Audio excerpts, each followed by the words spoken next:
平王东迁之后，西周时代正式结束，而东周时代又区分为春秋和战国时期。东周和春秋战国有什么区别？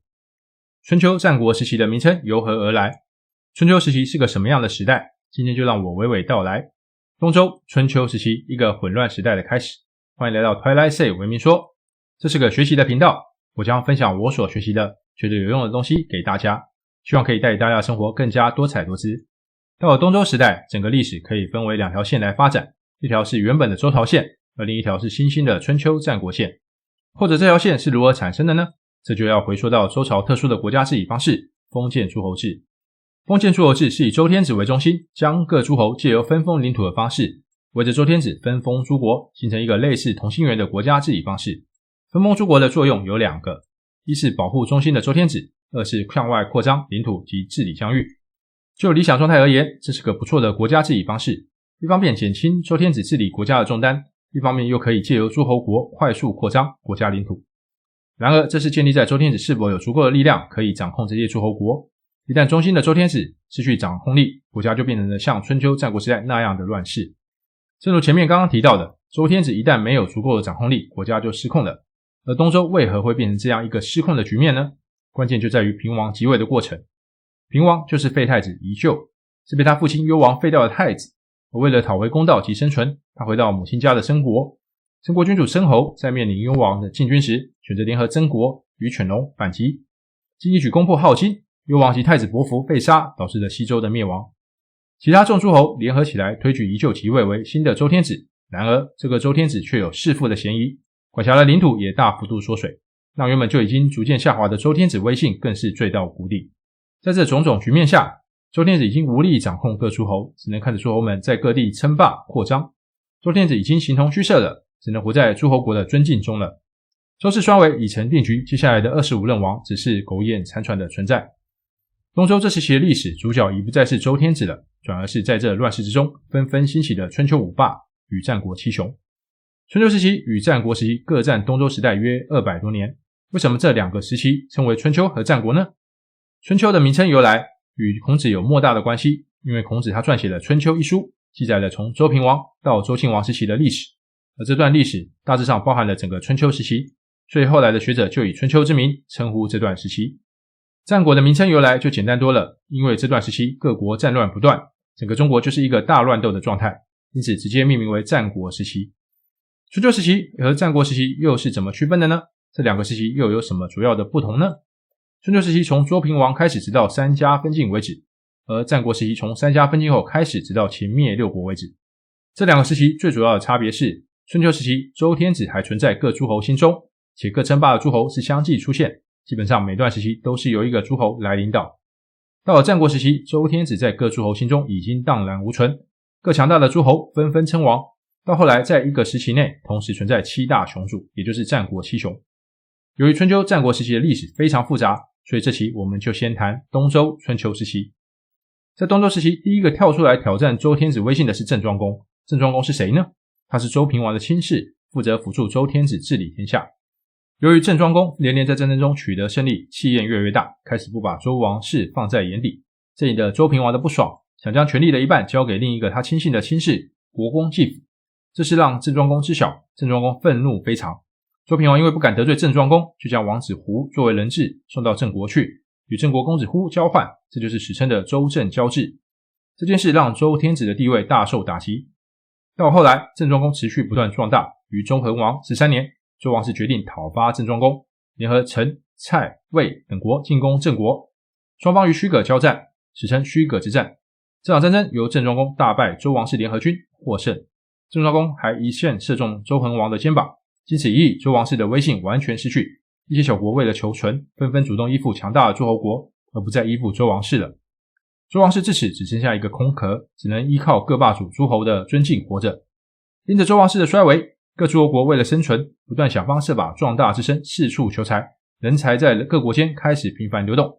此时，位于东方沿海的齐国由君主齐桓公继位，他以一代良相管仲为相，进行变法改革，废除井田制，允许土地买卖，让百姓拥有自己的土地，并且改革税制以及一连串其他改革，在短时间内使齐国一跃成为当时最富强的国家。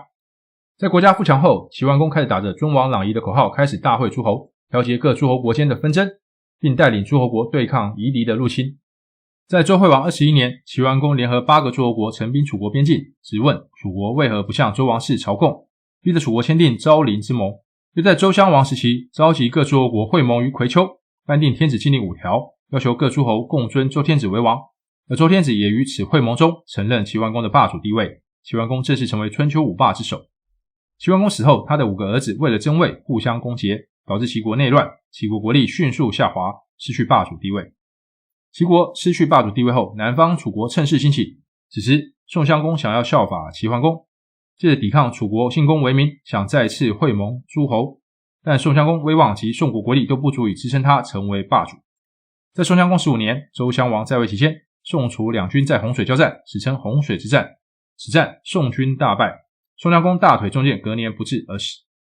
第2任霸主尚未成型就结束了。第3任霸主是晋文公公子重耳，他在公元前636年在秦穆公护卫下返回晋国，即位晋国国君。在那之前的19年间，他流离各国，被自己的父亲晋献公、弟弟晋惠公追杀，到处逃难。为什么公子重耳会四处逃难呢？